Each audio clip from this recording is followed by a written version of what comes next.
Good evening, my name is Richard. This is over and over and over again. It is Friday. This is, of course, the Arsenal Women's Show. There's a lot to get through tonight. Of course, we'll look back on the international break. A couple of difficult games for the Lionesses. Some of the Arsenal women, of course, had a mixed international break. Of course, the WSL's back this weekend. Sunday, of course, Aston Villa visit the Emirates. So we're going to look into that game next midweek. Of course, Champions League is back. Valerenga away. Plus, of course, the manager situation still rumbles on. All that plus your comments and questions, of course, coming up the other side of this.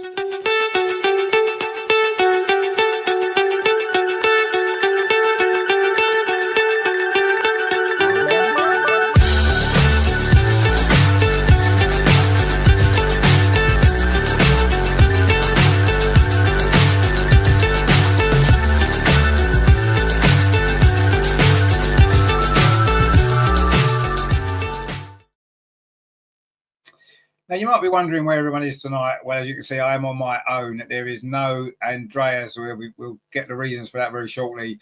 Angie's busy. Everyone's busy. So it's just me tonight. There are some videos from Andreas as well. So we'll get into that. In fact, why don't we hear from Andreas straight away?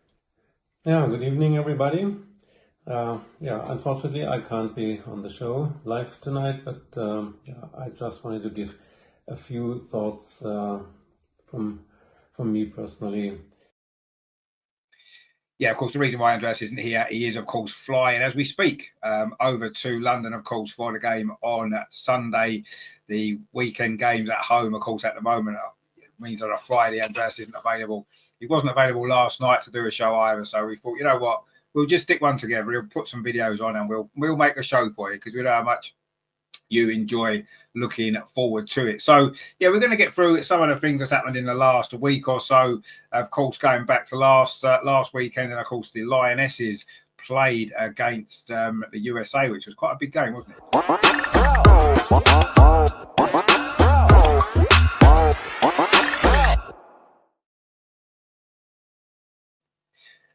Now, of course, you know, it wasn't the most exciting game of football ever, but I think that there was a lot of things that we can learn from that, you know, in terms of the Lionesses going forward to the Euros next year.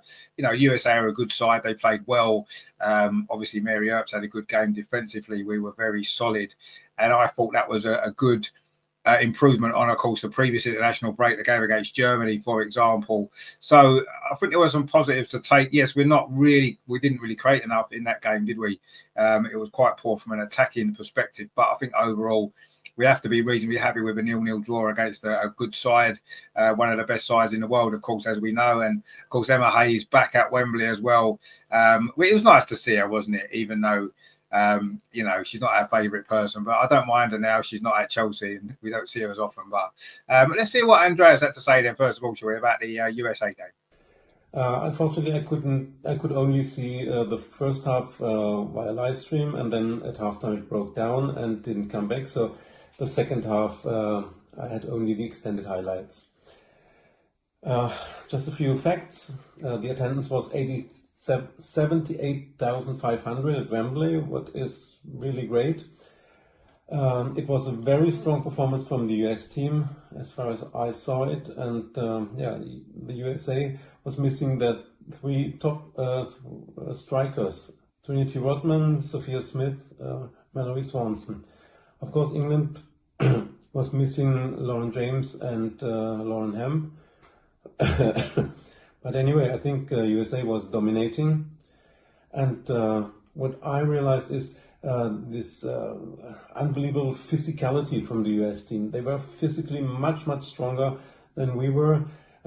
We nearly didn't come over the halfway line in the first half for longer periods, and we nearly lost every ball at around the halfway line because of their physicality. Then there were two really crucial saves from Mary Earps, and I think in such a big match, it's important to have Mary in goal. Her authority, the whole way she plays, she treats the defense, she organizes the defense was very important. A very strong performance from Emily Fox. I think she nearly made Beth Mead to play a left back because Emily was so everywhere and always attacking.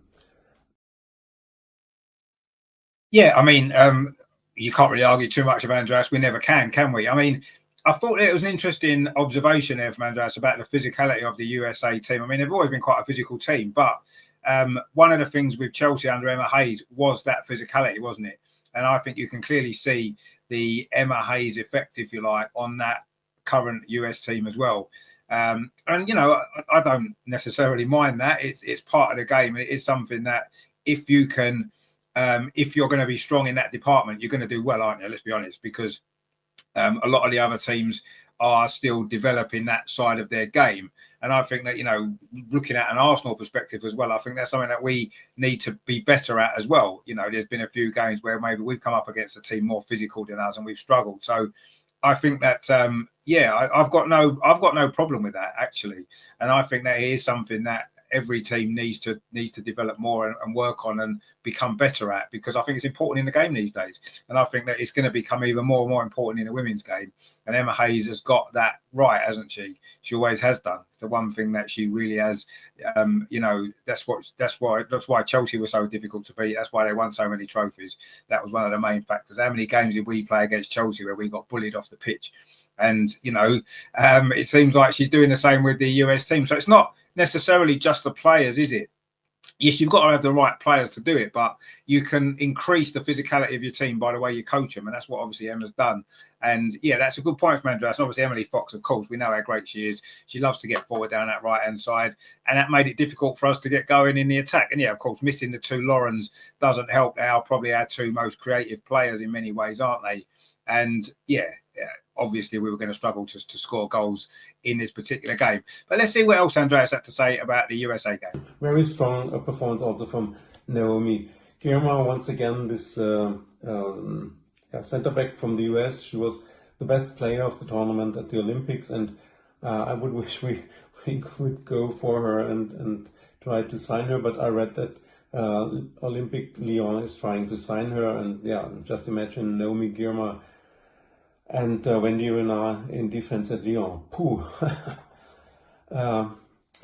What I also noticed is we need to rotate more. We only made 2 subs in a friendly. Why not more? It's a friendly match. Of course you don't want to lose to the USA. But look at Emma Hayes. She made, I think, 5 subs. We made 2. Okay, that's it for the Lionesses match. Yeah, I mean, I understand that point actually, because you know it is a friendly game. Surely the friendly games are there to in preparation. Well, I like to call them preparation games rather than friendly games. But I think the idea of them is so that you can try a few different things. I mean, we will talk about the Switzerland game where obviously there was a lot of changes, and maybe that was why. You know, Serena didn't make those changes against the USA. Maybe she didn't feel that some of those other players in the squad were quite ready for that challenge. And maybe she was protecting them a little bit, which is that a good thing or a bad thing? I don't know. Sometimes you only learn by playing against that type of opposition. And maybe it was a wasted opportunity in some ways, but in other ways, it maybe was the right decision. But yeah, I mean, it is what it is. And, you know, we got a result out of the game. And let's face it, in a tournament, particularly when it comes to the knockout stages of a tournament, when you play against a good team, if you don't lose, then you're going to progress through, or you've got a chance to progress through, haven't you? So I think there was positives there. Obviously, we know there's lots to improve on with this current Lionesses squad, but I think overall it was a good result. There was some positives to come from it, and we need to improve our forward play and our creativity. And I think that's obvious, isn't it?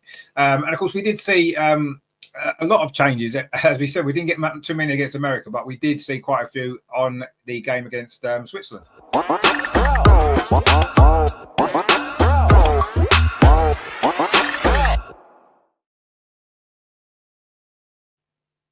Now, of course, if you sort of watch along with us on Tuesday night, you'll know that one of the players that we really rate on this channel is, of course, Grace Clinton, and it was her goal that won us that game against Switzerland. I thought the first half actually was pretty good. I thought we played some nice football. A lot of the youngsters playing together. They played together at the lower levels, the under 21s, etc. before, and you could see some of them had good understanding of each other. I thought we played some nice football, but again, we're not really creating enough good opportunities, are we? And we're certainly not scoring enough goals. There's no doubt about that.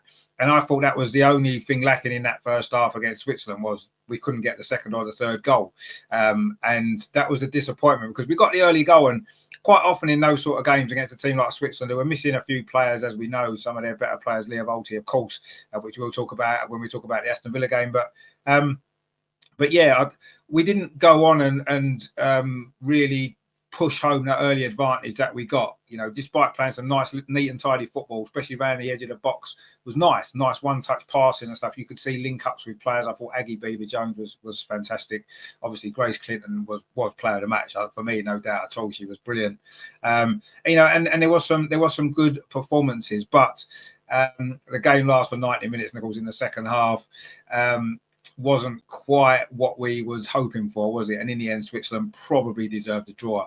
Obviously Andreas spoke there in the USA game about Mary Earps, and of course Mary Earps is still a great goalkeeper, but Hannah Hampton, some of them saves that she made in that second half were really, really good, and she's never let us down. And we're lucky, aren't we, to have two great goalkeepers at the moment fighting for that number one position. I think Hannah Hampton is the future, definitely. And maybe Mary Earps will have next summer's Euros as the number one potentially, and then I think Hannah will take over permanently in that position. But she certainly would never let us down. I thought she was brilliant in that game, in the second half in particular, when we needed her. And yeah, again, lots to work on. But let's hear what Andreas made of that Switzerland game. Okay, just a few words to the match against Switzerland. Yeah, there's not much to say. I think we played our B team.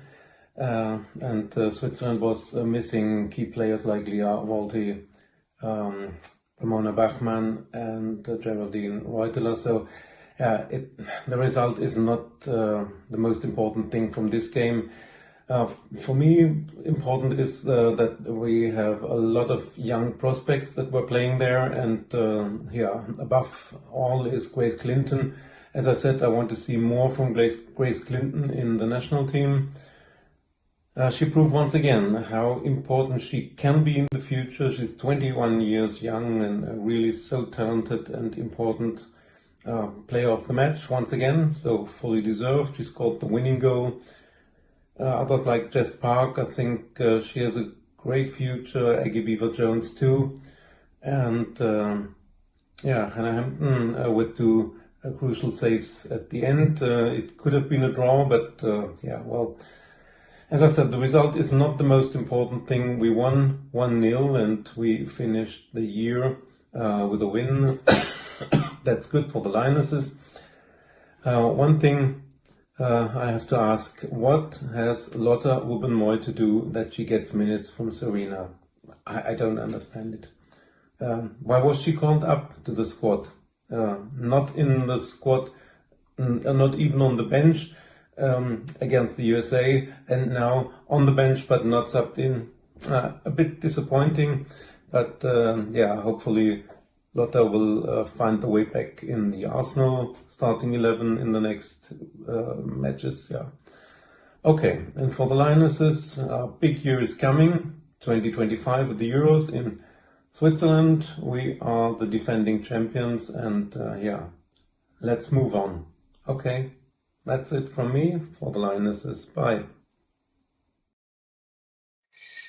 I mean, I think with Lotte, I think to be honest with you, I was quite surprised she even got called up in the squad. She's not played for Arsenal very much. I mean, she came on as a sub in the recent game against Tottenham, didn't she? But she's not played enough football for me. So I certainly wasn't surprised that she didn't get on in, or she didn't play in either of those two games. For me, I thought she was fortunate to be in the squad, not because of how good she is, but just because she hasn't played any football. And I think that is important, isn't it? That, you need to, players who are playing regularly for their clubs need to get the chance for their country ahead of those players who maybe aren't playing. Lotte's chance will come. I'm sure she'll get minutes in the Arsenal team now going forward. And then if she's playing regularly for Arsenal, then she deserves to be playing for England, more minutes for England. And I think it will come. I know Serena doesn't seem to quite trust her yet. I mean, she's had a couple of good games for England under Serena recently. At the end of last season, she was in great form for Arsenal. She took that into some of the England games. I mean, she's got a goal, didn't she, in one of those games last season? So, yeah, obviously, we're all disappointed when Lotte doesn't play, but I think at the moment she's not playing enough club football. I don't think she should have necessarily even been in the squad. So I had no complaints about her not playing. I'm frustrated when you see Esme Morgan playing and Lotte's on the bench, and you know Lotte's a better player than Esme Morgan, and Esme Morgan seems to get a lot more minutes under Serena. And I agree with Andreas there.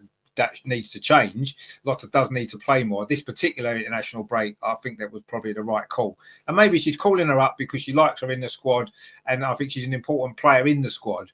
But at the moment, she's not maybe in Serena's plans to be playing in the first 11 very often at all. So, you know, you can understand why. Obviously, Leah Williamson's the captain. I know she was rested the other night, but she's going to play in the big games when it matters.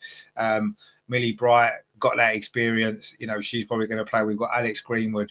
There's a lot of competition for those places. So I think Lotte's going to needs to be patient, quite honestly. But yeah, I wasn't surprised she didn't take part in either of those two games because she's not been playing for us. And I think that's probably the right decision. And we've got some comments already. Terry says, "Oh, good evening, Richard, Greg.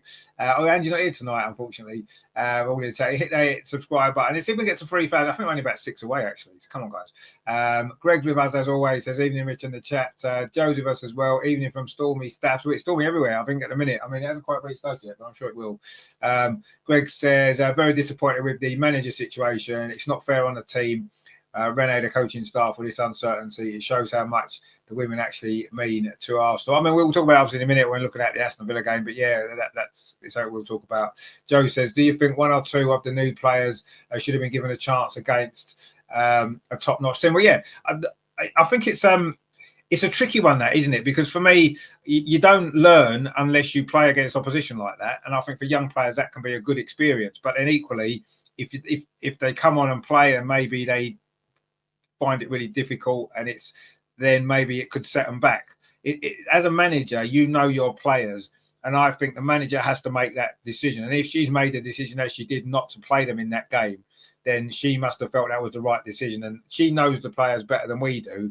But yeah, you always think that how are they going to learn to cope with those situations if they're not thrown in and playing those situations? So yeah, I can see the point, and I can see it from both sides with that. It's difficult for the manager to get that balance right. I think some of the players would have been fine to have played in that USA game. Maybe others not so much. If you're a little bit fragile confidence-wise and you're not maybe up to the physicality side of the game, maybe it's not the right call at this point in their career. Obviously, they'll get opportunities later. But yeah, I think you learn. You mainly learn on, from doing stuff, don't you? So you're out there playing. I think the players will learn a lot more from that. But I kind of understood why she didn't do it. It's just frustrating when you saw how well some of them played against Switzerland. You think, well, what could they have done against USA? Would it have been a different game? Yeah, it probably would have been. But we'll never know. But we have to back Serena, I guess, because she hasn't got too much wrong in the last 3 or 4 years, has she? So we can't question her too much. But yeah, I would like to have seen some of them play. Terry says, only Arsenal would put the men's and the women's games on the same day and time. That's what Joe from. Well, to be fair, I do want to talk about that as well. I don't actually think that's Arsenal's decision. I think TV has played a big part in that. I think other games are on TV, for example, when Aston Villa played midweek, when Fulham played midweek, they only played last night. And then, they had to play on a Sunday because that's not Arsenal's fault that they TV put Fulham's game on the Thursday. Do you know what I mean? So Arsenal are to blame for lots of things. I agree. As a club, we should be doing better, more often. But for this particular thing, I don't necessarily think the club can be blamed when it's the fixture scheduling mainly due to TV. And I think that is an issue that needs to be looked at, obviously. Terry says, is Andreas out on the lash with Ange and Jonas tonight? Well, no, he's flying. He's on a plane right now, flying over to Germany. It'd be quite a choppy flight, I would imagine, with that storm coming. But anyway, let's hope it's fine. Joe says, Chloe Kelly certainly felt the physical side of the American. Yeah, exactly. Yeah, I mean, they were a physical. They are a physical team. So it's Emma Hayes personality, isn't it? You know, we've seen what she's like. Terry says we need Salty at Arsenal so we can see a face-off with Mrs. Chelsea bombastic. Well, yeah, exactly, yeah. To be fair, the 0-0 draw flattered England massively. No, I agree. I do think that it probably did flatter us on the day of the game, yeah, because USA were better than us. There's no doubt. But see, this is a good thing, though, isn't it? When you're up against a team that's better than you on the day and you don't lose, that's a good thing, you know. And we need to be able to do that in the tournament next summer, because we may well come up against teams that on the day are better than us, and we've got to find a way not to lose, because that's how you win tournaments, and that's how you get through tournaments, isn't it? Terry says, come on chat, there's 17 in the chat, hit the like and subscribe button. Let's get Richard to 3K tonight, as Santa doesn't visit Newcastle. He doesn't, actually, you're right. Terry says, don't often disagree with Andreas, but Clinton is crap. She's a 29 and 17 rolled into one, but agree about a lot of women. No, I'm sorry. I mean, I know I thought you was joking the other night when you was talking about Grace Clinton, but I actually think she's the one for me from the younger group of players at the moment that is ready to step in the tournament next summer. She could play as a starting first 11 player. I think she's ready now. She's shown that already. She's an international quality player, and I think she's really good, and I think that she's got a great future, and I want to see her playing a lot more now in the build-ups, and I think she can well start games in a tournament. I think she'll be an important player in a tournament. She's got everything that you need.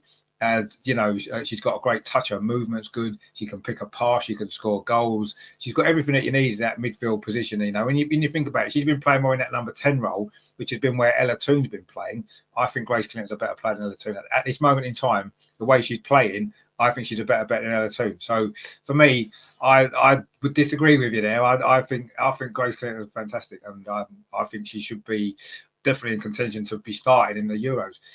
Greg says it's good to see. I could say the youngsters played well, but there was no thrust. They play good passing, but not enough for top of the national game. No, I don't think we will see all of those young players playing together in the tournament. We won't. We'll see some of them coming in and coming out of the team, and maybe one or two getting an opportunity. But yeah, we're not going to see all that many youngsters. But you're right.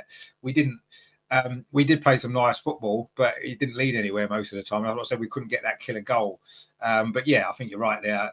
But they won't all play well. One or two have got a chance. The rest probably not. Terry says the girls that won the Euros was a class act and top of their game, but not that much coming through. No, absolutely. And I think that maybe some of these younger players now that are coming through, they were maybe a little bit further behind when the Euros 2.5 years ago. And obviously for the World Cup, they wasn't ready. So we were missing a few players, and we didn't have the ones coming through. I think we do have good players coming through. They're starting to get experience, and it's probably not going to be enough for this Euros next summer. But I think beyond that, the next World Cup, we could have a really good balance of still some of the experienced players still playing, and some of these good youngsters coming in. So I think that the world next summer's Euros, I think it's going to be quite tough for us to win and to really go a long way. But I think the World Cup after could actually be a really good tournament for us with some of these young players. But let's see. Terry says, why couldn't the girls play on Saturday? Well, yeah, I think one of the reasons why they couldn't play on Saturday was probably because the game had already been arranged for us. We complained before, didn't we, about moving the Bayern Munich game. The Bayern Munich game was already played there. Why should we move it? Well, the women's game for Aston Villa was always set for that game. So for that day. So yeah, could they have moved it? Maybe. I don't know. I don't always think it's just that easy. I don't think we can just blame the club for not moving the game. I don't think you can just decide to move the game. I think the police have to be involved. Obviously, the staff of the stadium, all kinds of other stuff needs to be taken into account. So we don't know the full reasons. We don't know why they couldn't move it. And I don't want to just blame the club, because I don't think the club are mainly to blame for it. I think the fixture scheduling of the Premier League was the problem, because I think ordinarily Arsenal Fulham would more than likely have been played on a Saturday if Fulham weren't playing Thursday night. If they had moved that for TV to Thursday, I think that game would have been on Saturday. It wouldn't have been a problem. It's because they've had to move it because the Fulham game was moved to the Thursday. That's the problem. And that's not really the Arsenal women's fault. It's not really the club's fault, is it? I think we just had to try and do what we could.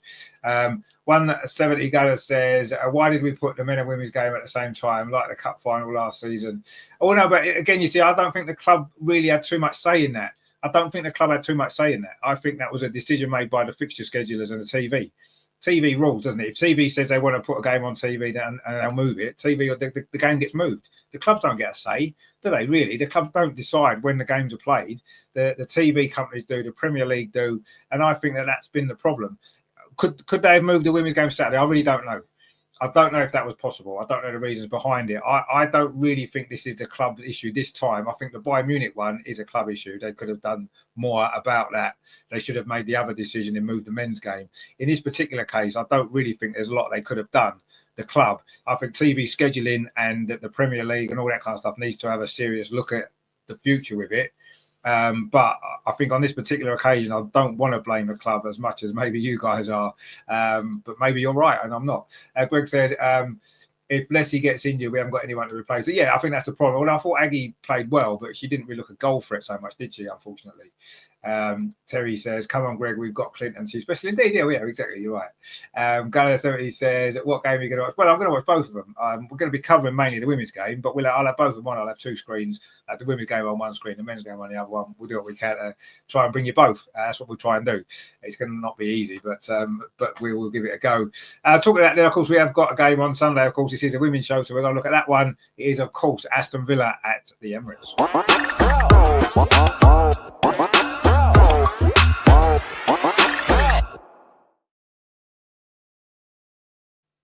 And of course, that picture there was from last season's game. Very dramatic it was, wasn't it, at the Emirates against Aston Villa when we scored two very, very late goals to get the victory. Leslie Russo's first goal that was as well, wasn't it, for the club? So, or the first WSL goal she had scored in the Champions League qualifiers. But so yeah, that was a dramatic game. I'm not really expecting to be such a dramatic game this week, but you never know. Villa are a good side. I'm quite surprised they're as low down the league as they are, if I'm totally honest, with the players that they've got. We say this every year. Villa have always been the team we've said, haven't we, on this channel, that we always felt they were the team that could push on and do what Brighton are doing, for example, this season. That was always, for me, the Aston Villa should have been doing that with the players that they had. And I'll still look at their team and think, why are they not more competitive? Why are they not higher up the league? Yes, okay, most of their games have been quite close, haven't they? The odd goals here and there, but I don't know. I think the way that we're playing at the moment, I know when you come back off an international break, it's difficult, isn't it? The players have been away, they've travelled, some of them have travelled long distances and stuff like that, and it's never ideal. It's the same for everybody. We've got more international players than Aston Villa, probably. I don't know the full numbers, but yeah, I mean, it's always tough coming off. You know, we had momentum building up, didn't we? And that's kind of gone because of the break, but we need to build it up again, and this is a good game to do that. I think at home at the Emirates, a big crowd, over 30,000 tickets have been sold already, might go up a little bit more before Sunday, and I think it's a big opportunity for us to continue this great run that we've been on. I think, you know, defensively we're a lot more solid now. We're not conceding many goals, and I expect we'll come on to score predictions actually in a minute, but let's hear what Andreas is making of the Villa game. Of course, he's going to be there, so it's exciting times for Andreas, of course. Hello, yeah, back to WSL action on Sunday. We are playing at home at the Emirates against Aston Villa.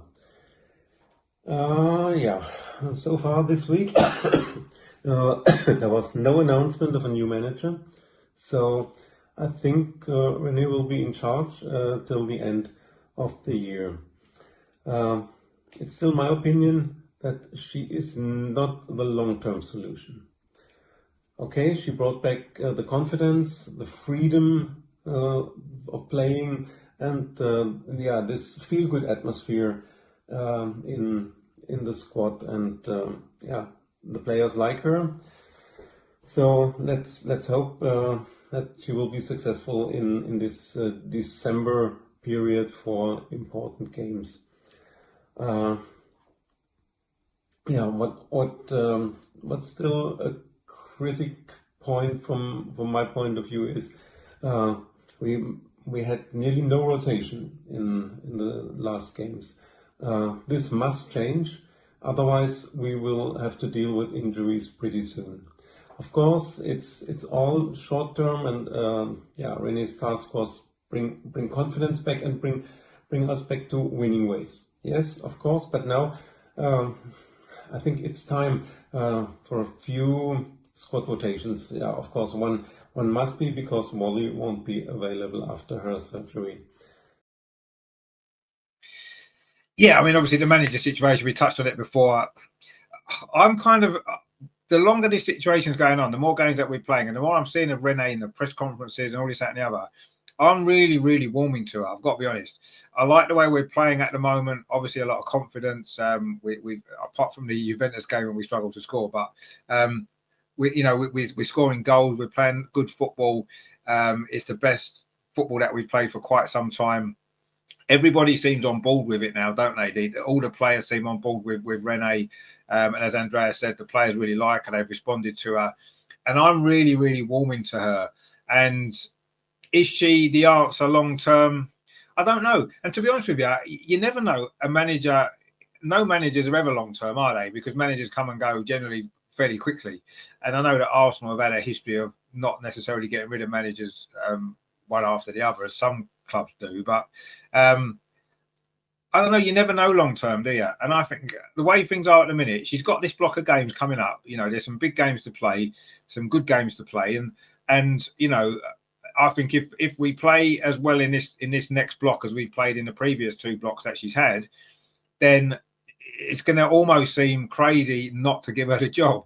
And yes, I've said this. I said this at the time when Jonas left. We've got an opportunity now to get in a top manager. Someone like an Emma Hayes. Not that Emma Hayes is going to come to Arsenal, but a top manager, right? And there are plenty of top managers out there that would come to Arsenal, I'm sure, if we offered them the job. But you can't always guarantee that that's going to bring you the success. You can't guarantee it, because success is difficult to find. And you can have had success as a manager at other clubs and it doesn't work when you move somewhere else. We've seen it so many times with so many different managers.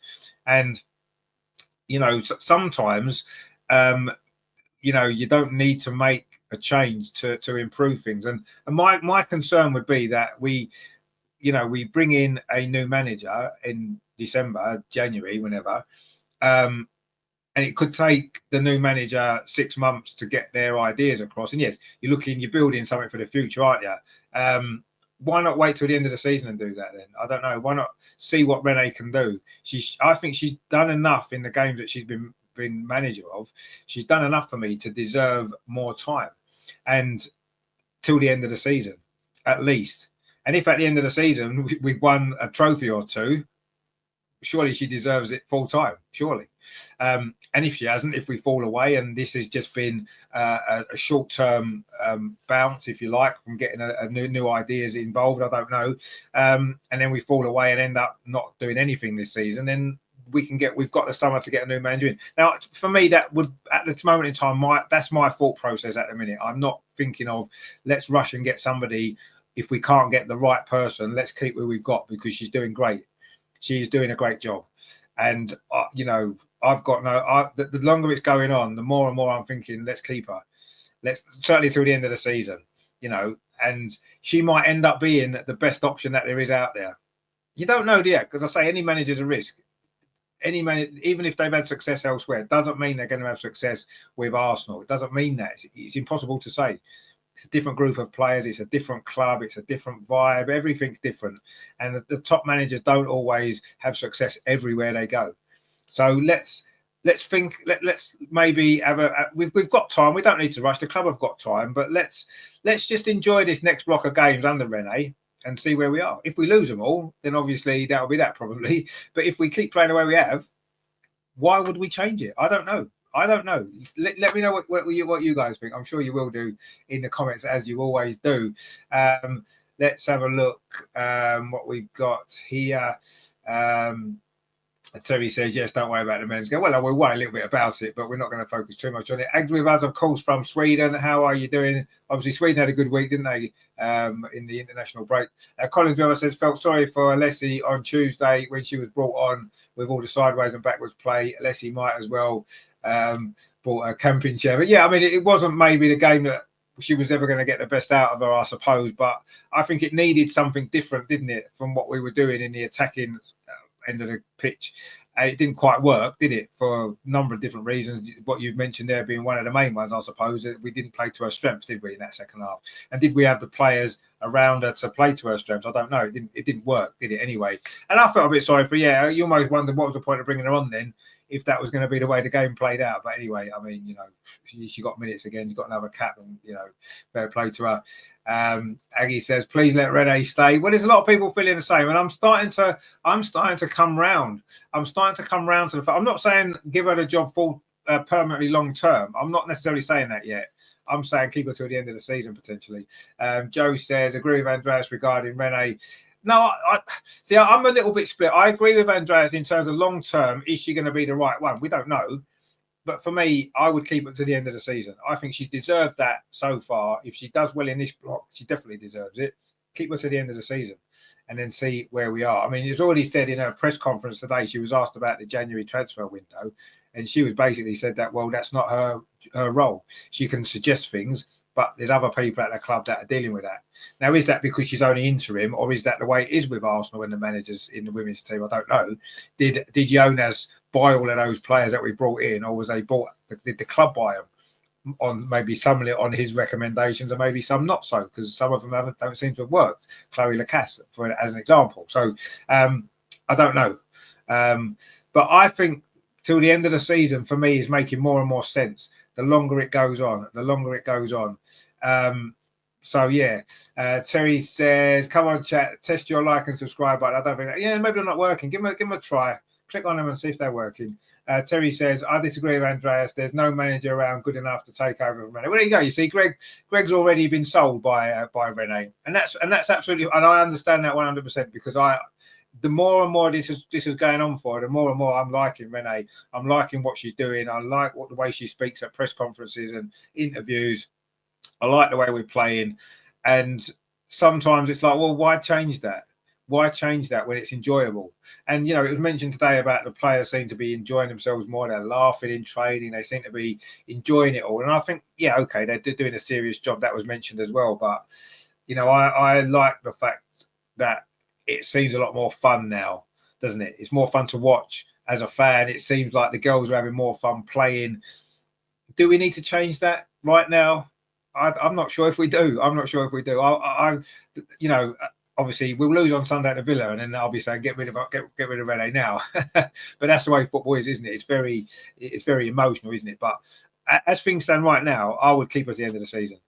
And then I would reassess it then, see how this season ends up.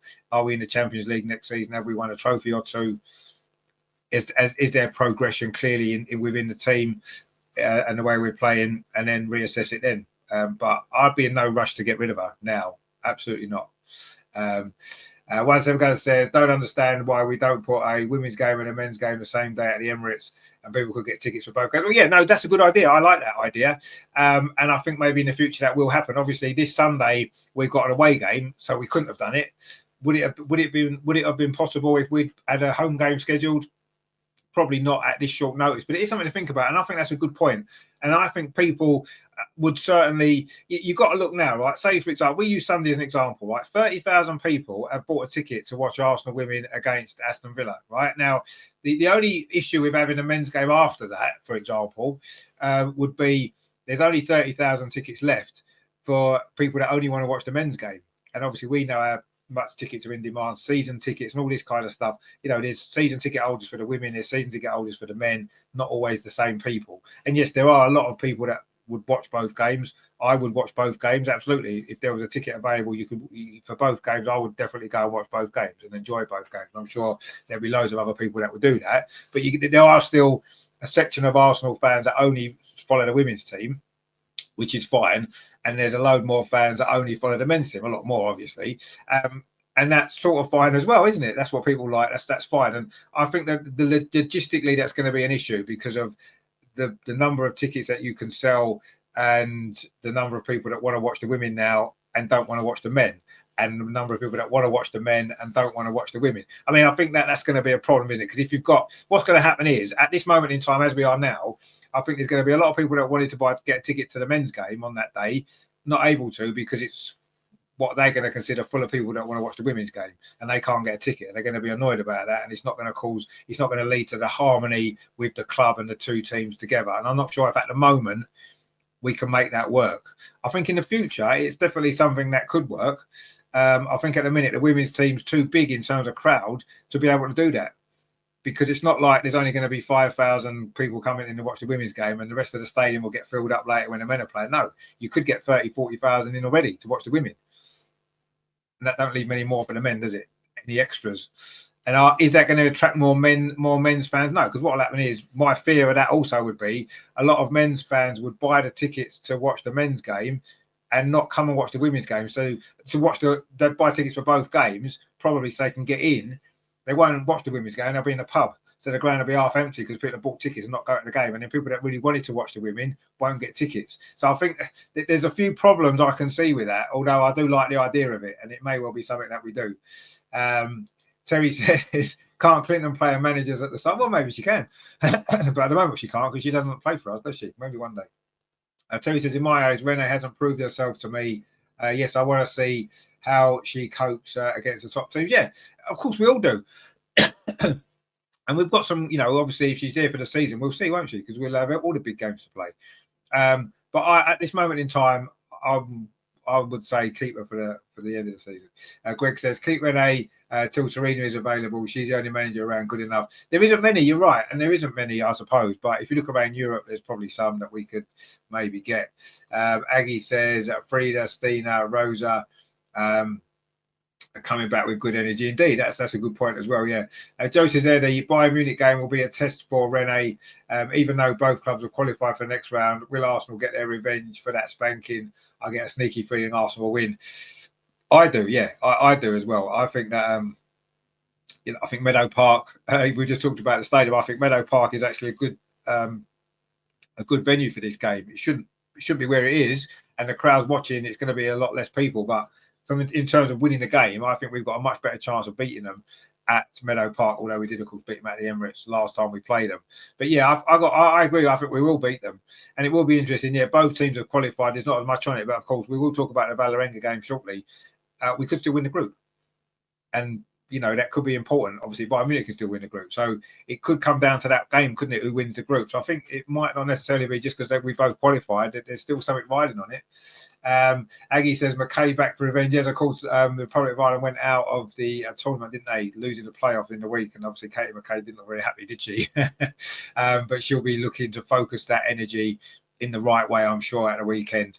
Terry says, I want the girls to enjoy being at Arsenal, but I want trophies, not watching them have fun. No, and I think that it's a balance, isn't it?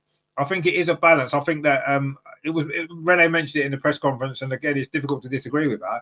A happy staff produce better results, and that's in every single job, isn't it? It's not just in sport; it's in any job. If you've got your staff as a manager of your employer, sorry. If you've got happy people working for you, they're happy, they enjoy their job, they're going to go the extra mile. They're going to do more for you because they're happy, they're enjoying working there. So you're not necessarily at work to have fun, although it's nice to have fun as well. But I think people that enjoy the environment that they're in are going to produce better results. And that's even more so when it comes to football because of how important it is. So if they're having fun, they're more likely to play better, I think. And I think that's come across in the last few games. And you'll know yourself, everybody's had jobs where maybe you've not been happy and you sit there and you don't care. You just want 5 o'clock to come and you want to go home. And you're not going to give your best, are you? And we've all had other jobs where we've been really happy, enjoyed it, and you're happy to come in early, stay late, you enjoy it, you just want to give your best. And I think that, and I think in football, that's what even more important. So I actually don't mind them having fun if they're enjoying it. If they're going out and winning as well, obviously it's no good just enjoying it, messing around with your mates and getting beaten 5-0. No, that's not acceptable. But having fun and going out and winning 5-0 and winning trophies, yes, of course, that's the utopia, isn't it? Whether that's possible always in sport, I'm not sure, but we'll see. I'm enjoying the fact that they're enjoying playing, and it's more exciting, more enjoyable to watch. So there's nothing wrong with that. There's no trophies being decided yet. We haven't been knocked out of anything yet. So let's keep going. And if we can win trophies and everyone enjoys it, what more do you want? Come on. It's the idea, isn't it? Patrick says, give Renee the job, Arsenal. Yeah, another one. You see, I think Renee's popular. I don't think there's much doubt about that. Greg says, build the women their own stadium. Well, that would be the solution, wouldn't it? Like Manchester City did with the Academy Stadium, with the Joy Stadium on the same campus, basically just over the road. And I think that's maybe a good idea, but I think we've missed that boat now. Unfortunately, when we built the Emirates in 2006, when we moved into Emirates in 2006, the women's team wasn't that much of a priority in terms of the crowds and stuff like that, was it? So we didn't think about building a new stadium for them. They were playing at Boreham Wood in front of 1,000 fans or 500 sometimes, and it wasn't really a problem. Obviously, now it's an issue now, but it wasn't then. And I don't know whether or not we can build another stadium somewhere else. And for the women, I don't know. They're trying to make it all one club, one ground. I think that's maybe the best way. But yeah, I think that would have been a great idea if we'd done it at the time, but we didn't need to then, I suppose. And it's just now, unfortunately, looking back with hindsight, it's like what an opportunity we missed to have built two stadiums, a smaller one next to the Emirates or just around the corner as a women's stadium. But I don't think that's going to be possible now, is it? Aggie says, I like seeing them have fun, harmony. No, exactly. No, there's nothing wrong with that. Absolutely. I agree with you. If it means they're going to produce better performances and they're going to give more because they're enjoying it, what do you want? Terry says, I rule my staff with an eye on fixture. Yeah, well, I'm sure you do. And there's nothing wrong with, everyone needs to have discipline and they need to have all those right things as well. But are your staff happy though, Terry? And if they are, and if they're not, are they giving their best? You could get more out of them by making them slightly happier, maybe pay them a bit more.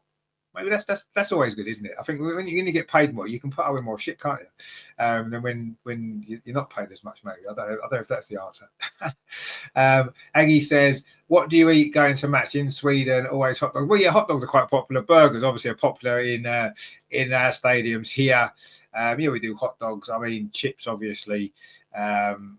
Stuff like that. Really. It's all different things now. To be honest, I don't really eat in the stadiums just because one is too expensive anyway. And I'm not a big fan of that kind of food. If I'm honest, I'm not a big fan of chips and burgers and hot dogs and stuff. Not really my thing. But you could pretty much buy anything in the ground these days, can't you? If you take out a mortgage, you can buy whatever you want. Terry says, if they don't listen, I make them work with the old woman for the day. Productivity saw as well. Yeah, I suppose maybe that's one way of looking at it.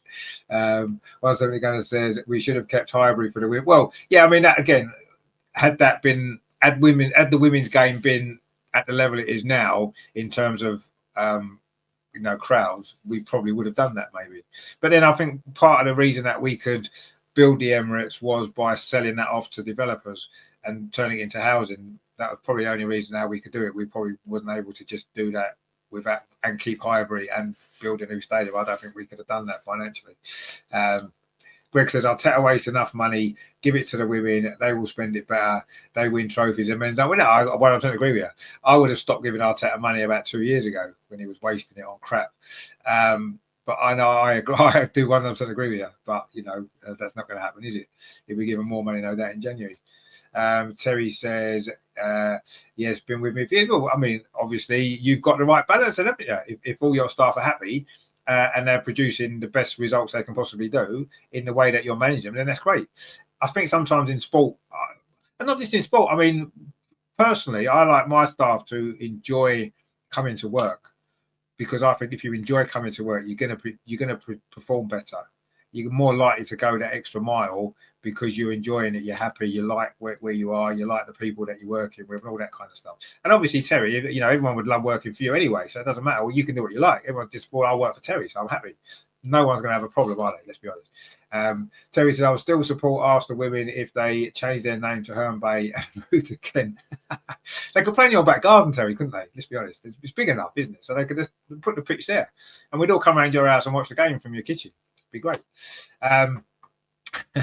Maybe that's the future. Anyway, Andreas hasn't finished on Aston Villa yet. He's still got a few more thoughts. So let's listen to what else Andreas has got to say about the Aston Villa game.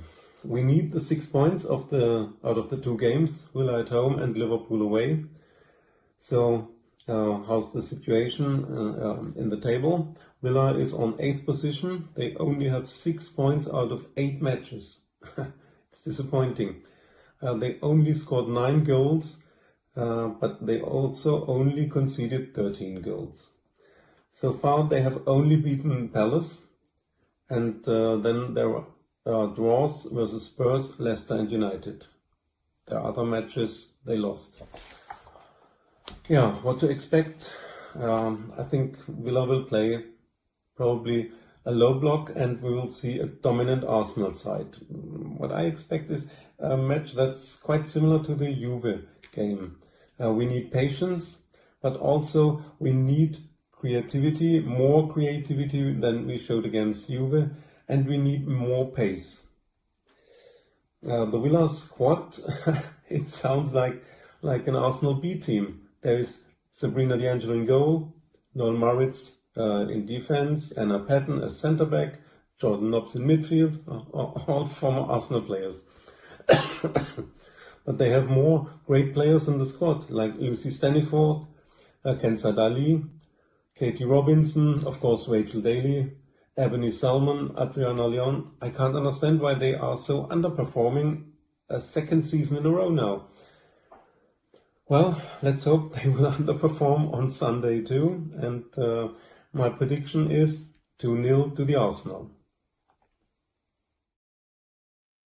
Well, yeah, I mean, we'd love a 2-0, wouldn't we? I mean, you know, we're a lot more solid defensively this season, aren't we? We're a lot less likely to concede daft goals. We've improved that. I think Daphne in goal has been one of the main reasons for that. I just think our defensive structure. Steph Catley needs a lot of credit as well. I think she's played brilliantly at centre back.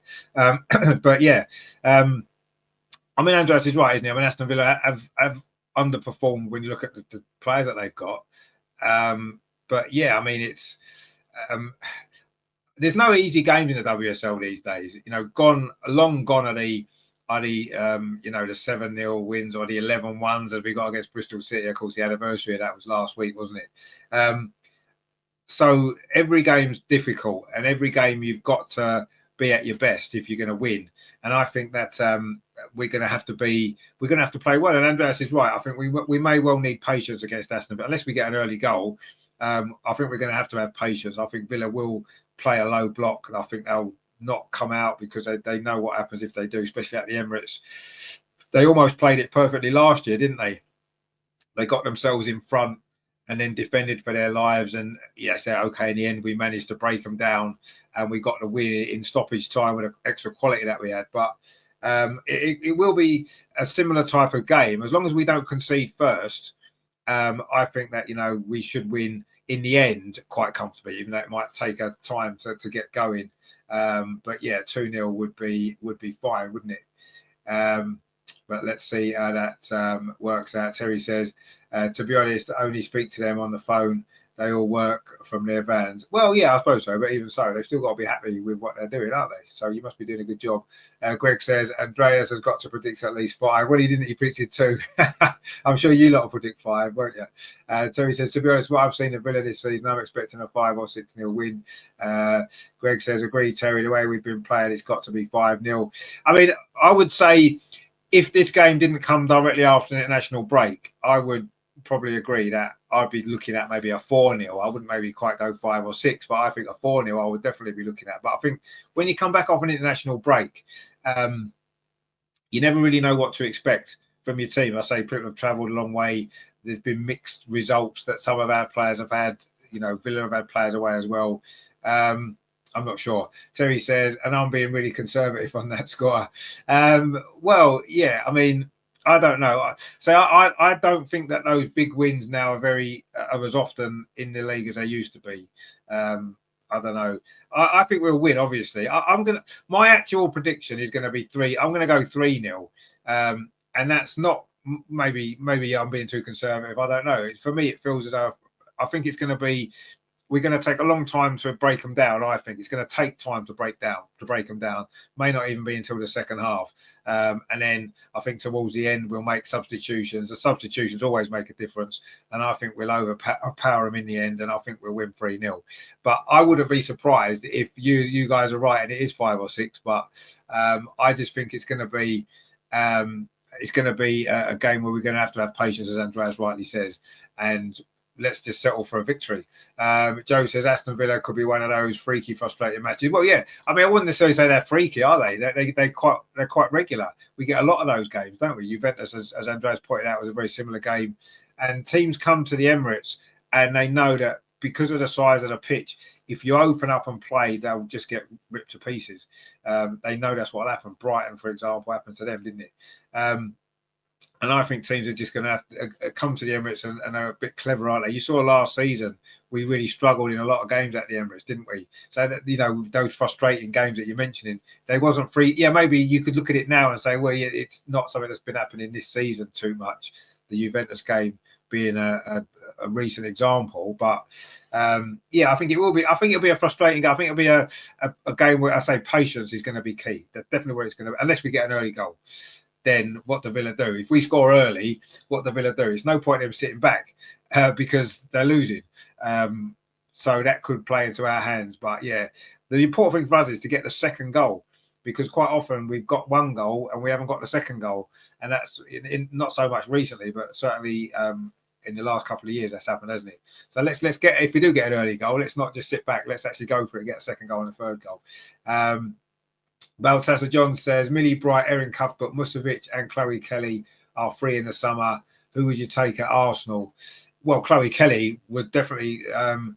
Musovic as a number 2 behind Daphne Van Domselaar, maybe if Manu Zinsberger leaves. Would she want to come to Arsenal to be number 2 when she's kind of in and out of the team at Chelsea already? I don't know. Erin Cuthbert and Millie Bright, I mean, Erin Cuthbert's a decent enough player. I like Millie Bright. I think she's very good, but I think both of those two are coming to the end of their career. They're on the downward spiral now, aren't they? So I'm not sure whether now would be a good time to be bringing those two in. Certainly Chloe Kelly, I would have no problems with us buying. I know she was at Arsenal previously. I'd have no problems with us getting her again. I think she's a very good player, and I think she would give us something different as well. But yeah, Musovic as a number 2, yes, I would take her as a number 2. The other two, not really now. I mean, as much as I do like Millie Bright, I think we've got better players there now.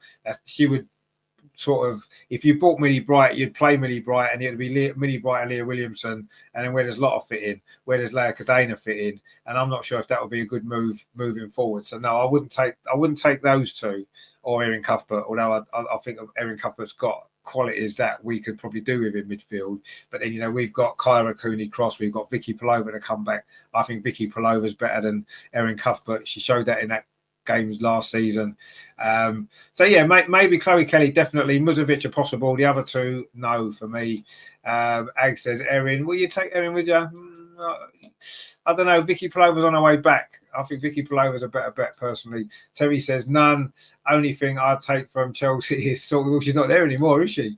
Greg says Bright is too slow. Yeah, obviously that's not her strength, but she's got other strengths. She's very good in the air. Something we maybe lack a little bit from set pieces and stuff, but yeah. Rajendra said, seen any good player in the internationals? Rajendra says, hi.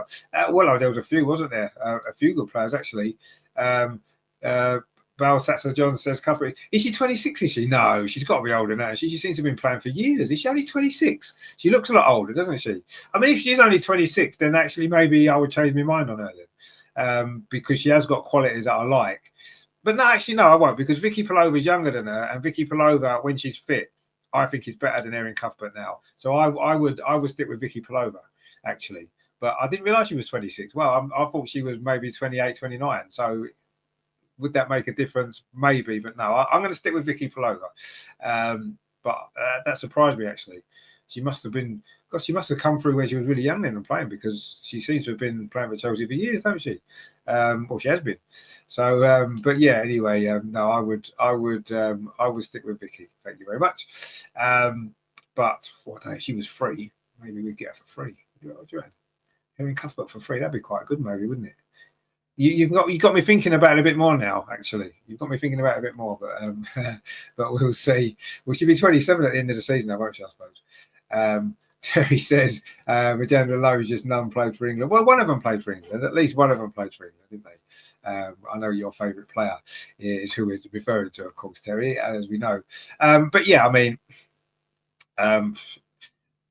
there was obviously the USA have got a few good players, haven't they? I mean, I only really watched. I only watched the two. Well, I didn't actually watch the England USA game live because the men were playing. I watched that game. I watched obviously highlights of that afterwards. I did watch the Switzerland game. They're the only two games I watched in the international break. I didn't watch too much else. Obviously, apart from highlights, I saw highlights of the other games. Baltazar says she joined Chelsea at 18. Well, there you go. Yeah, so obviously she was a lot younger. So yeah, that makes sense maybe now. Yeah, okay, fair enough. But yeah, if we got off for free, I maybe would be tempted. Terry says we don't want no more crap from Chelsea. Well, no, but I mean, I don't think Erin Cuthbert is crap. I think she is. I say she's got a lot of good qualities about her play, but the age thing would put me off. But now, I don't know. The more I think about it, the more I'm tempted now. I know she's only 26, but I don't know. It's probably not going to happen, is it? Greg says the only thing we want from Chelsea is 3 points. Exactly, yeah, we do. Well, we need the 3 points off them next time, don't we? But yeah, I would like 3 points off them as well. And, you know, there's a couple of their players I wouldn't mind actually. Maybe not so much the ones that you mentioned, John, but certainly some of the others I wouldn't mind taking. Colin says we offered $500,000 for Leslie Russo, got her for nothing, and now after only a season, Terry wants to sideline her. Well, I don't know.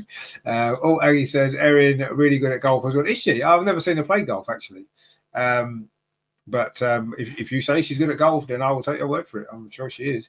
Balthazar John says we need Jonathan Giraldes as coach and Germa as centre back. Well, yeah, Germa as centre back would be good. I think we all agree with that one. Jonathan Galbraith, I don't know, maybe. Obviously, great record, but I don't know. Yeah, you might be right, actually. You might well be right. But at the moment, we're going to stick with Renee till Christmas at least, aren't we? So we don't need to worry too much about that. So, yeah, we've got your score predicted in for Villa. I've gone 3-0. Andreas has gone 2-0. Obviously, Greg and Terry are going 5 and 6-0, which is fair enough. Why not? Let's try and enjoy it. Enjoy some goals. Would be good, wouldn't it? Terry says, Richard has a 3K looking at this chat, ain't liking and subscribing. You know it's free. Actually, I don't know. I haven't checked. So we just have a quick check, shall we? See how we're going. We were very close to 3,000 before the show, actually. Let's have a look what we're doing. Now, we haven't quite made it yet, actually. We haven't quite made it. What are we on?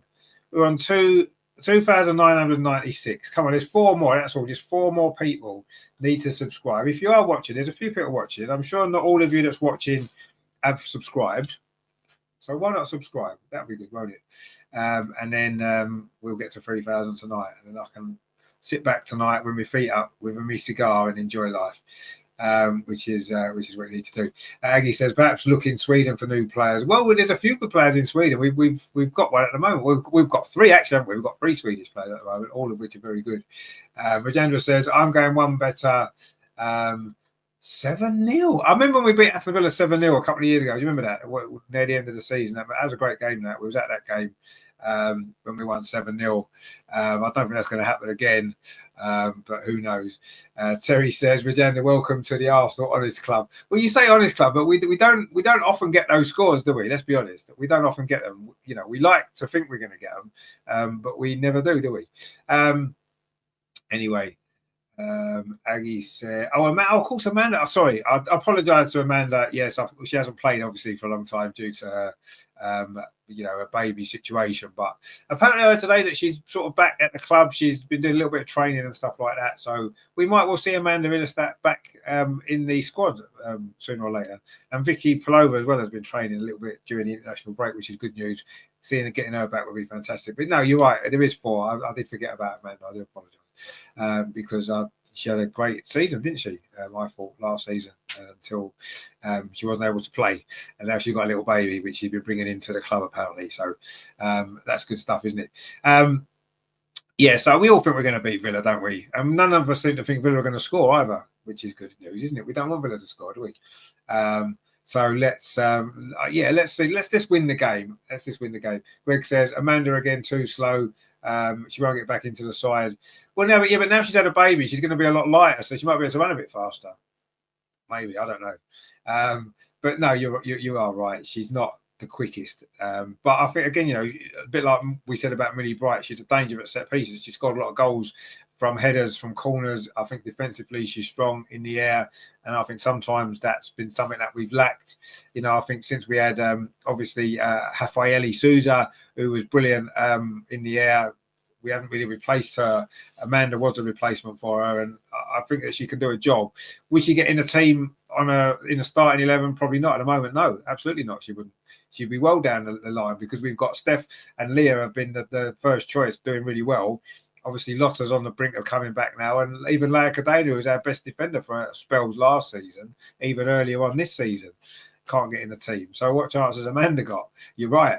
But, you know, she can be in the squad, certainly, and, you know, with injuries and one thing or another, who knows? I certainly would trust that. Terry says, Colin, what makes you think we can't rest Russo? We have more than enough to rest her for a game. So, no, I agree. I think we should. I don't know about resting Russo, and I don't want it to become Leslie or Stina. I don't want it to become that. And I've tried over the last year and a bit since Leslie's been with us to not do that. Although Leslie's taken Stina's place in the team quite a lot, which I don't like, because I like to see Stina playing. But I don't want it to be one or the other. There's no reason why they both can't play, and there's no reason why we can't rotate them more and give Stina start 2 or 3 games, unless he come off the bench, and then Leslie start 2 or 3 games and Stina come off the bench. I don't see why we can't do that, because, you know, I like Leslie Russo. I really do like her. I think she's a very, very good player. But should she be a starter every single game? I'm not sure if she should. I don't think anybody should, really. There's only maybe 1 or 2 players that you'd look at and think they've got to start every single game. Obviously, Leah Williamson for me is one. Absolutely, if she's fit, she starts every single game for me. Leah Williamson does. Other than that, you look through the rest of the team and you think, well, we've got players who can mix and match. Are they better or worse? Not really. Stina can replace Leslie, and she's a different type of player, but she brings lots of things to the team. And along with other players, we should be looking at doing that, shouldn't we? We shouldn't be saying, well, Leslie's going to play every game regardless, which seems to have been the case in the last 2 years. And I don't think that's necessarily the right approach. Leslie brings a lot to the team. She maybe brings more to the team overall than Stina can. Stina's going to score more goals, as she's shown. Stina, you know, look how many games Stina started last season compared to Leslie Russo. She still scored more goals than her. And they're about level now, aren't they? I think maybe Leslie's got 1 more this season. Greg says West Russo for the midweek game. Yeah, maybe that's true. Daniel says Leah Volti. Leah Volti's injured at the minute, isn't she? Terry says, I meant come back from international breaks if they've travelled. No, exactly. No, you're right. And, you know, we don't know the fitness that players are when they come back from international duty, do we? Let's see. But, yeah, I mean, obviously, talk about the midweek game. There is, of course, a midweek game, and it's the Champions League. And we've qualified, so we can relax and enjoy it. But we've got to go to Norway, and it's going to be a bit cold.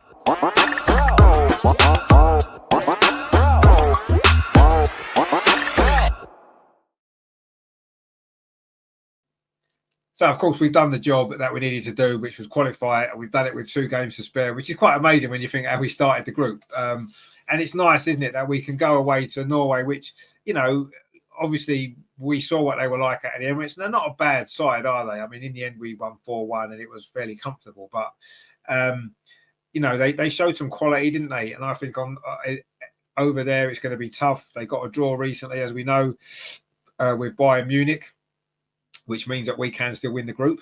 So I think we need to go there and win the game, obviously. I don't think it's going to be easy. And I do think there'll be changes to the team.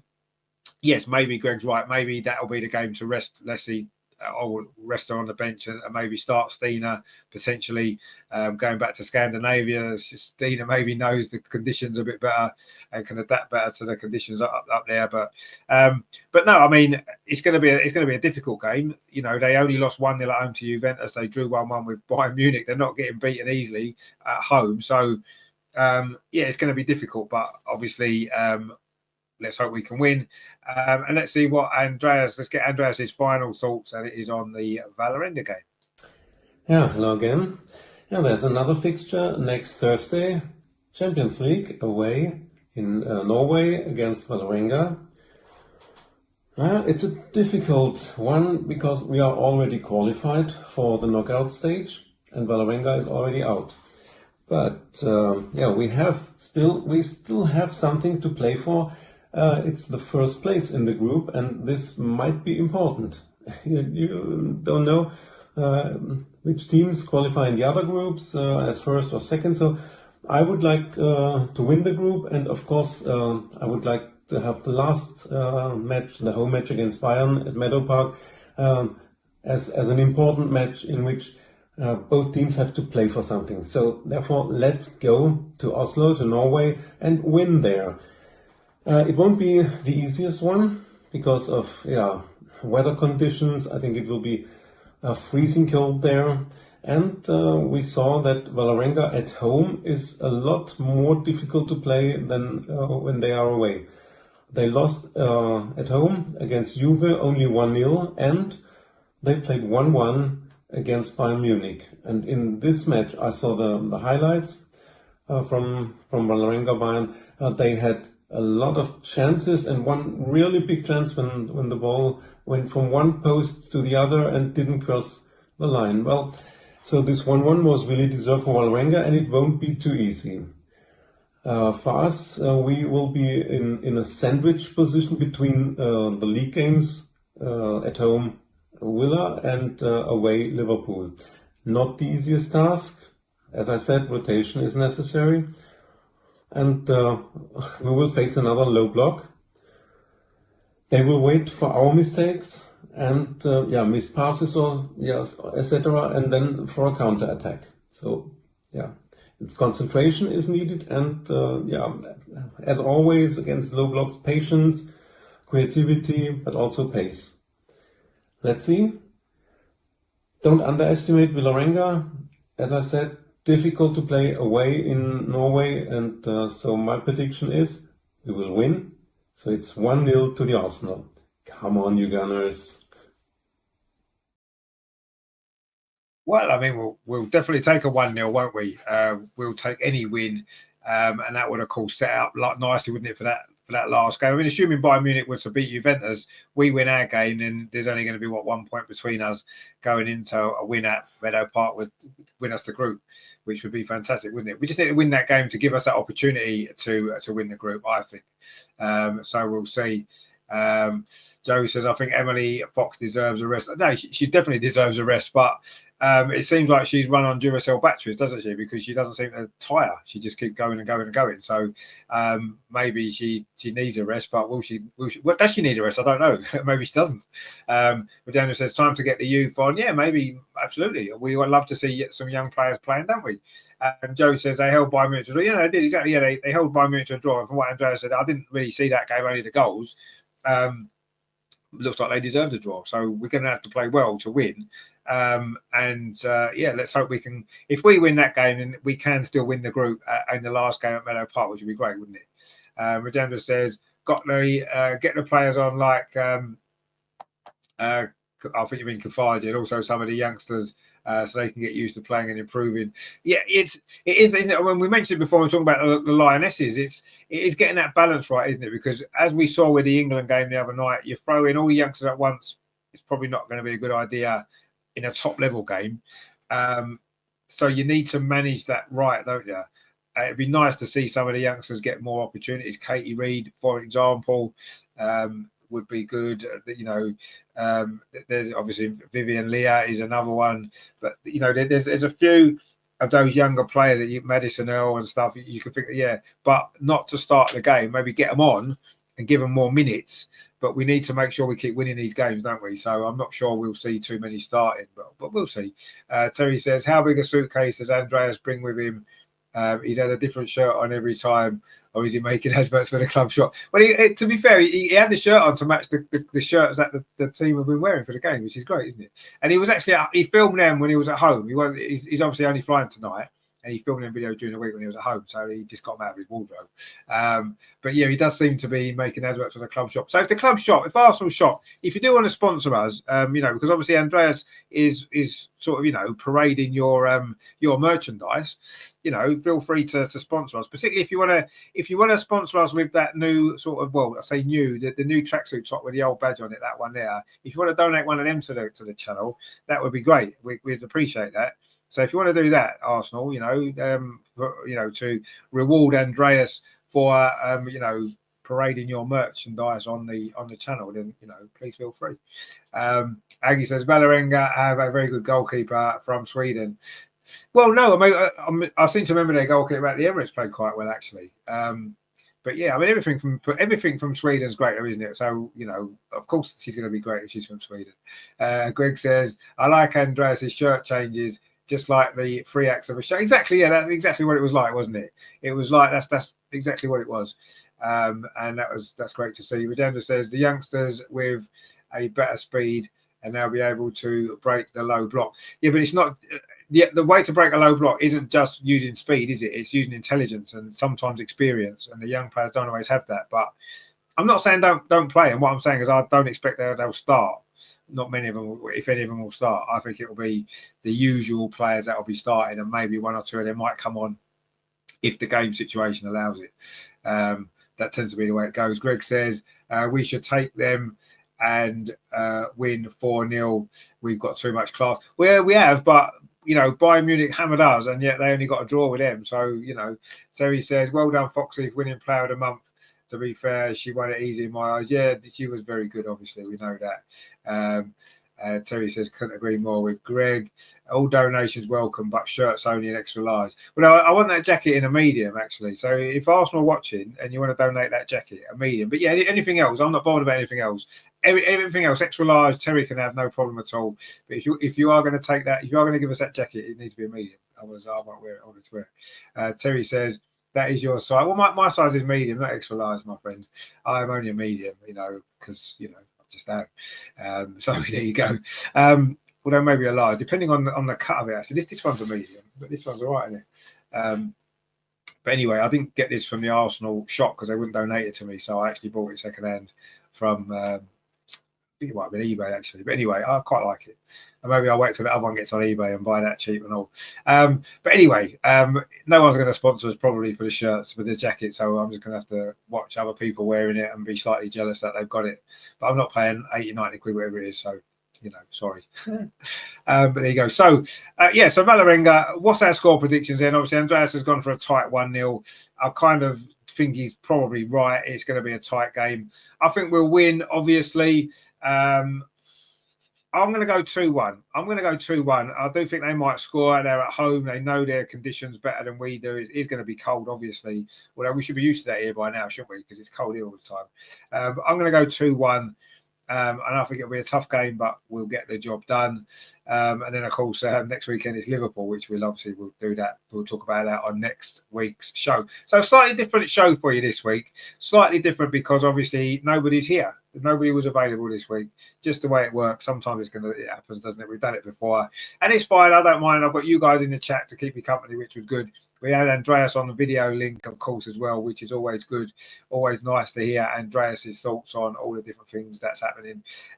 We didn't maybe get his thoughts on the manager situation, although I think he's kind of made it clear that he doesn't think Renee is the right one long term. But if we win every game in this next block before Christmas, maybe he might change his mind. Maybe he will. Terry says, I was a size XL when I was about 7. I'm 6'3", 54 chest, 32 waist, and I'm a 4XL. Wow, okay, 4XL. Fantastic. Well, if Arsenal want to donate some 4XL shirts to Terry, please feel free to do so. That would be good. But no, so it's slightly different show tonight. But we didn't want to not do one. We didn't do one for 2 weeks due to the international break.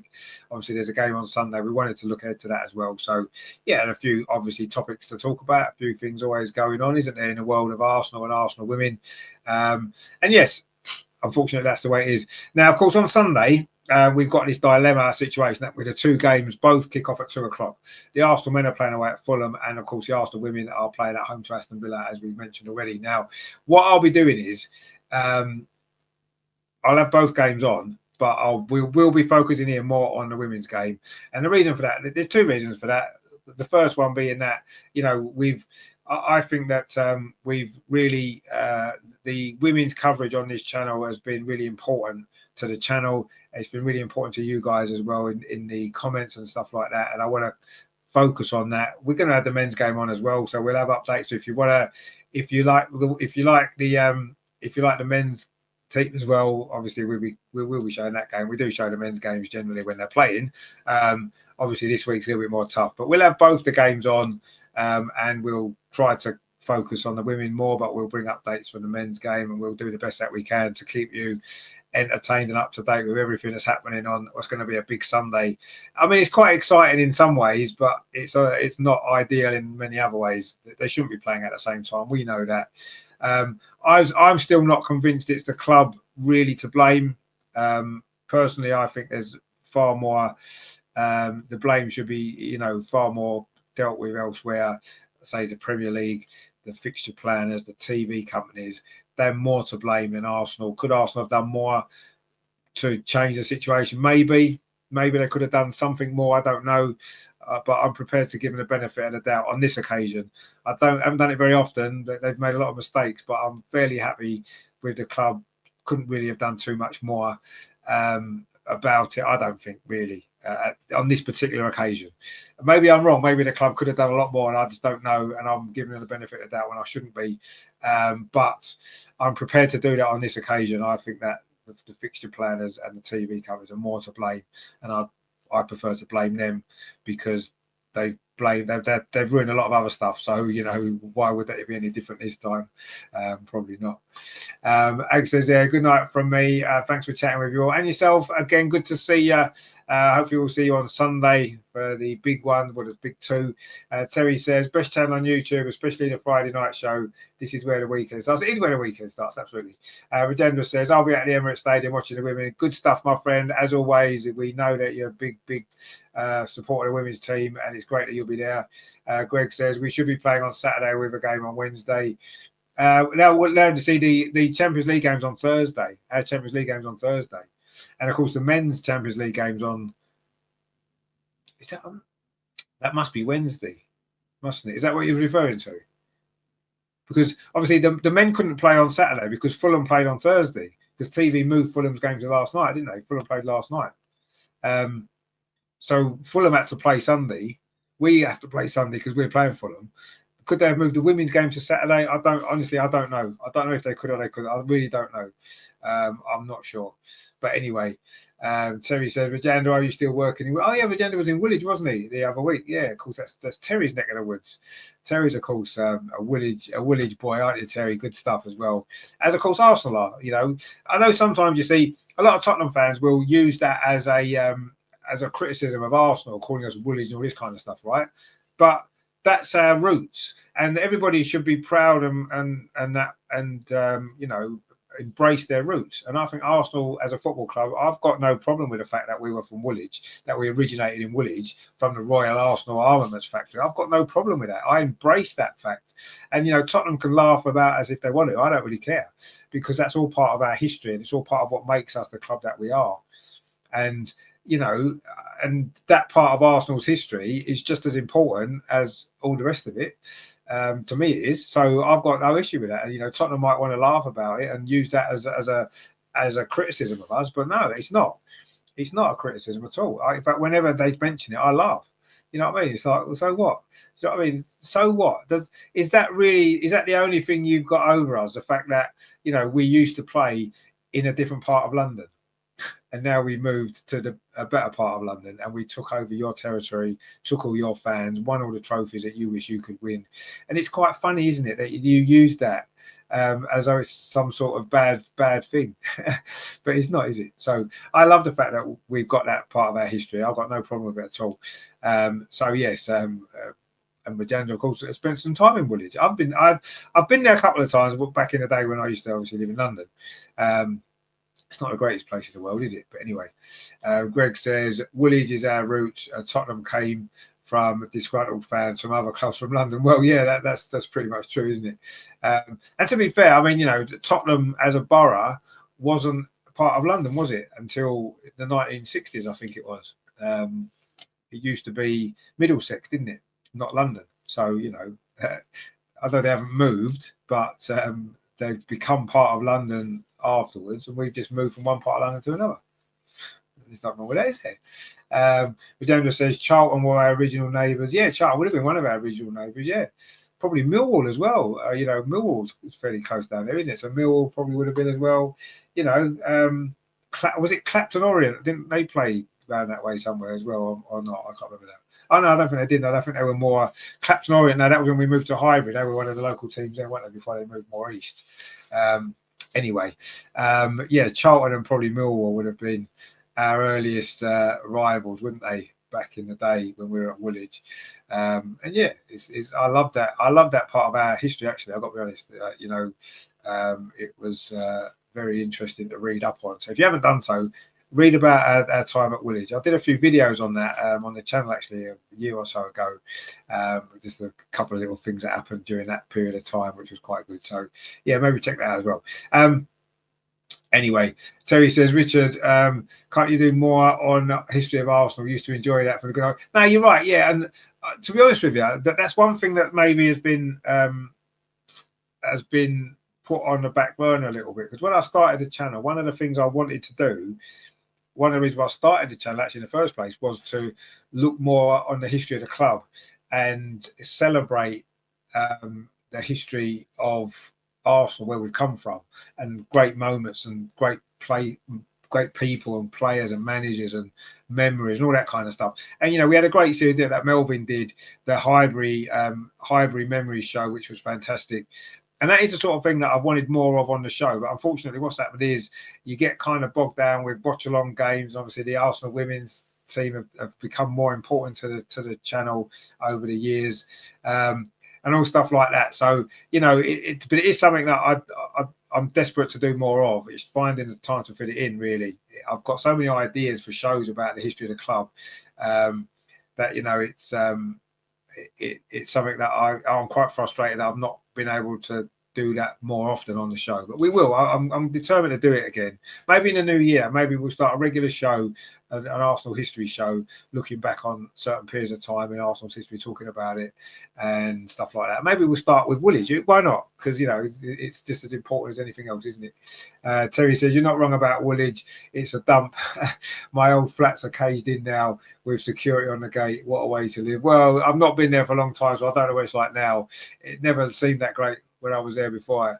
I did see what I did like years ago when I was like younger. I lived in London, and I was, when I was learning about the history of Arsenal when I was growing up, one of the things I wanted to do was go to Woolwich to see where Arsenal originated from, which I did. And the only thing I'm gutted about now is at the time there was no such thing as YouTube and all that kind of stuff. I wish I could have done a video of it all, but I'll probably go back one day because I know it's all changed, but there'll still be, I'm sure there's still bits of Arsenal's history that are still there that'll be worth seeing. But yeah, I did go there to look at that. Really, I went there for that reason, to explore the history, the origins of the club, and I'm glad I did because it was great. I spent a few days in the summer holidays there, a few times going to Woolwich and looking around and finding out about Arsenal, really. But yeah, I would definitely want to go back again. Jenna says Millwall would have been too far. Would it have been that far? I don't know. I mean, I think. See, I don't think Millwall were originally play where they play now. I think they played somewhere else, didn't they? Originally, I think most of the teams did in London, didn't they? Anyway, Greg says yes. Go back to the Armaments factory we started from. Yeah, exactly. Yeah, I did go there when I went there when I was younger to explore it all, which is great. Terry says, how is Magic Melvin? Haven't heard from him in ages. No, he's doing well. He's doing well. He's been appearing on a few other shows recently on YouTube. I've seen him pop up a few times. We still message each other from time to time. He will come back on the channel, actually. He's been saying it. I just haven't really been. I haven't had the time. That's been the problem. I haven't had the time to do as much shows on the men's team, which obviously that's what Melvin will be on about. I haven't been able to really organise too many shows on that, really, and that's a shame because I want to do it. I want to do more of it, but it's just finding the time. It's just been so difficult with work and so many games now with the Champions Leagues and obviously the men and women's games. There's a lot of already this week. This is the fourth show I've done in 5 days this week, and I haven't really done too much on the men's team. I only managed to get a show for that done, and of course Sunday there's 2 watch-alongs, and it seems to be a bit like that. And then when there is a week where maybe there's less games and there's less stuff, I just need a break and do something else because I don't want to. No, I know there's going to be shows to come and do, and I almost like, I need to take a break this week. I'm happy when there's maybe no midweek game, so I can have a recharge. But yeah, obviously I do miss those shows. I miss Melvin and all the guys, and I do miss, I say, talking about the history of Arsenal as well, because it's pretty much one thing that I've always I'm really passionate about. So I will do more shows on that. I promise I will. Maybe start one in the new year. Regina says Arsenal and Charlton would have been in the same borough. Charlton, is Woolwich not a borough of its own? I don't know actually, because Charlton were. See, I always thought Charlton. I mean, I've been to the Valley. I can't remember how I got there now. I know I went on the train. Terry will probably know more. Terry says one thing left is the Woolwich Arsenal gates on the market. The rest has been turned into a massive estate. Oh, is it? Oh, okay. Greg says our first kit was given to us from Liverpool. That's why I played. No, it was not in the Forest. It was not in the Forest. Our first kit was given to us by, because there was a guy called Fred Beardsley, and he worked at the Arsenal armaments factory, and he played for Nottingham Forest at the time, and he borrowed a kit from Nottingham Forest for the Royal Arsenal team to wear, and that was why we played in red, because that's who he played for. Fred Beardsley, one of the founders of Arsenal from the Woolwich, he worked in the armaments factory, which is quite interesting, isn't it? Terry says Greenwich. Oh yeah, the borough. Oh, of course, the borough is Greenwich. You're right. So it probably would be, yeah, Charlton would be in the same borough, wouldn't they? Because that'd be Greenwich as well, wouldn't they? Because my aunt was Greenwich. Regina says it was a Fulham owner who bought us from Woolwich to Highbury just to get bigger crowds because of the river during how close we were to Spurs. The rivalry. No, yeah. I mean, he used to be the Fulham. He was a Fulham owner, and he was.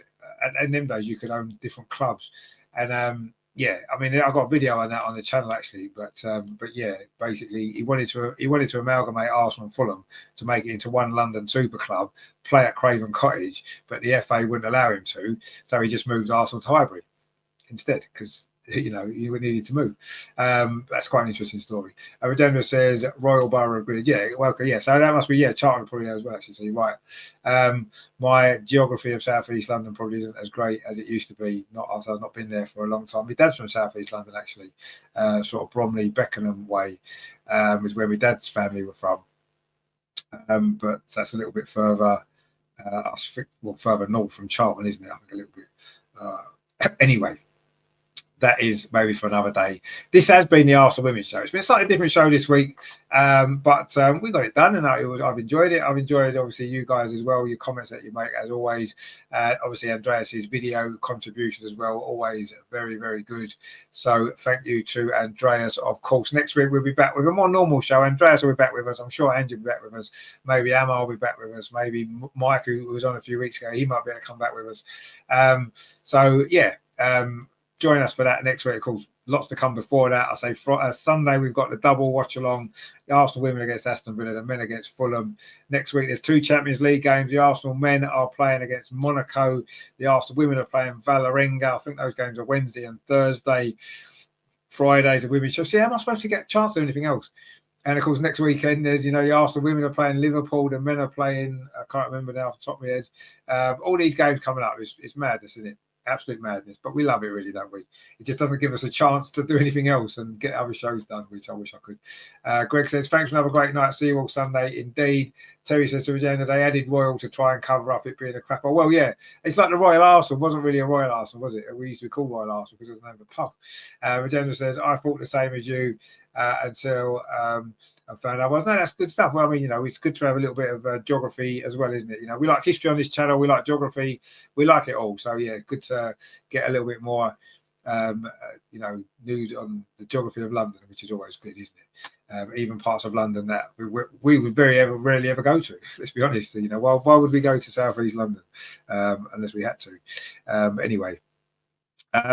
Unfortunately, we've had some sort of bad news tonight. We haven't quite managed to make the 3,000 subscribers tonight. I think we ended up a couple short, 2 or 3 short. But anyway, it's just inevitable. It's a matter of time. Maybe Sunday, when the game's on, the 2 games are on, I'm sure we'll be able to rake up 3 more. It's free, actually. We're on 2,997.